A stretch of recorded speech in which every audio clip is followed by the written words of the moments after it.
Hey everyone, my name's Pupsker, and today we're going over where to get your very first Necramech. It's all in all pretty simple, but it is pretty time consuming. There are a couple prerequisites. You do have to have completed the quest The War Within, or War Within, just to unlock your Tenno mode, so if you haven't done that yet, get on it.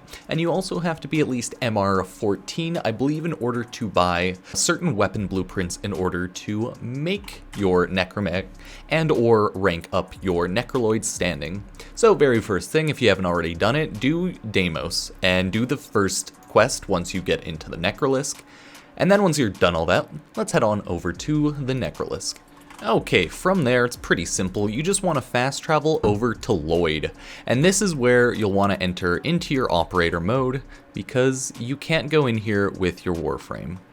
Okay, this is Loid. He will be the Necramech, Necroloid, I should say, vendor. So if we look at Necroloid standing, you do have to be max rank with Necroloid. It's pretty simple to actually get max rank. Most likely, you will get max rank and buy everything in the shop before you even have all of the parts.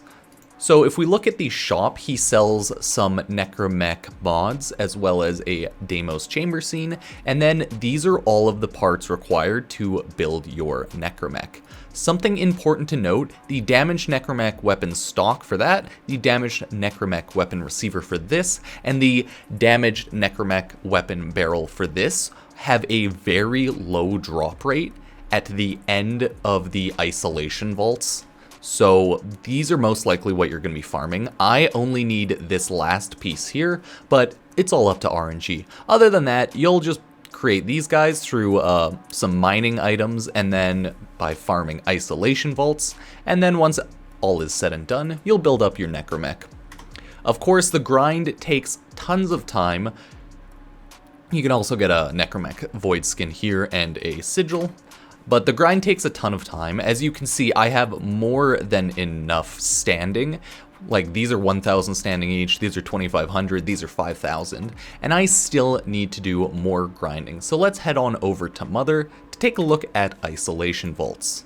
So this is what you need to run. These are isolations vaults, and honestly, it takes about 35 to 50 minutes to do one full run, depending on how well you kill the Necramechs and how quickly you can kill them. So the general idea is this: you'll just be running this until you get everything for your Necramech. Again, these are the hardest drop rewards. I believe each one of them is a 5% drop at the very end of the third isolation vault.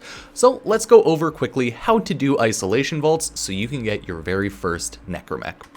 Isolation vaults are fairly simple. You go into the quest and you start off.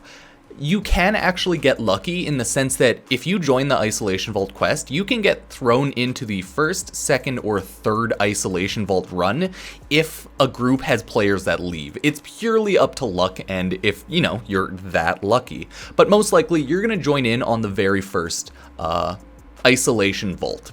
So it goes pretty simple.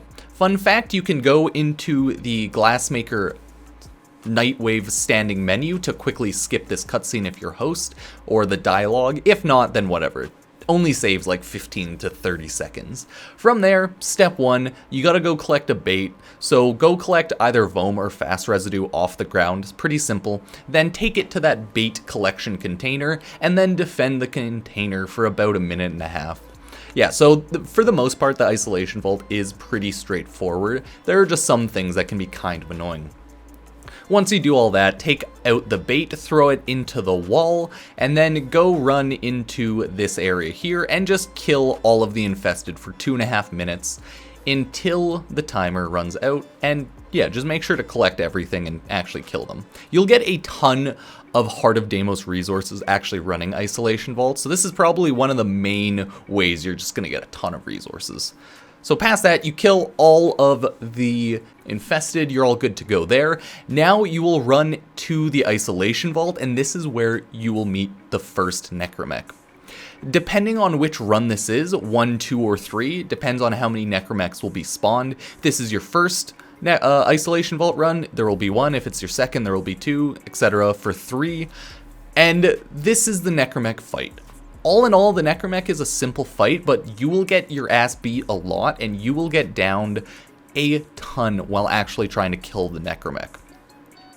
The Necramech pretty much has two moves. It shoots, it punches, etc. That's fine, but it has two main moves. First one, it just shoots out a bunch of grenades into its general area. Those do a ton of damage and have a ton of range. They will down you, run away from them. Like, they do so much damage, it's not even funny. Just run away from them.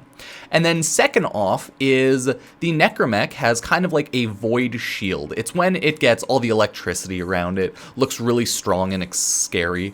I believe it has the weak point on its back, and it is weak to void energy. So if you... yeah, you'll have to damage it. The idea behind the shield, I believe, is it's kind of like an iron skin that reflects damage. So yeah, just have fun with that.